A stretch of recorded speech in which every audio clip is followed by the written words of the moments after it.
আসসালামু আলাইকুম প্রিয় কেমিস্ট ভাই বোনেরা, আশা করি সবাই ভালো আছেন। আজকে যে বিষয়ে কথা বলবো সেটি হচ্ছে, আপনারা অনেকেই জানতে চেয়েছেন যে আপনার নিজ জেলা যে জেলায় আপনি অবস্থান করছেন, মানে যে জেলা আপনার হোম টাউন বা নিজের জেলা, সেই জেলা বাদে অন্য কোনো জেলায় আপনি আবেদন করতে পারবেন কিনা ভর্তির জন্য। হ্যাঁ, আপনি নিজ জেলা বাদেও অন্য যে জেলায় বর্তমানে অবস্থান করছেন সে জেলায় আপনি ফার্মাসিস্ট কোর্সে ভর্তির জন্য আবেদন করতে পারবেন।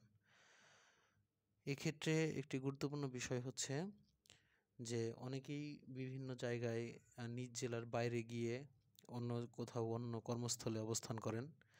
সেক্ষেত্রে আপনাকে যে জেলায় অবস্থান করছেন সেই জেলাতেই আপনি ফার্মাসিস্ট কোর্সে ভর্তির জন্য আবেদন করতে পারবেন। আশা করি এই বিষয়ে ধারণা পেয়েছেন। আপনাদের প্রশ্ন, মতামত বা জিজ্ঞাসা থাকলে সেগুলো আমাদেরকে জানাতে পারেন। সবার জন্য শুভকামনা রইল। ধন্যবাদ।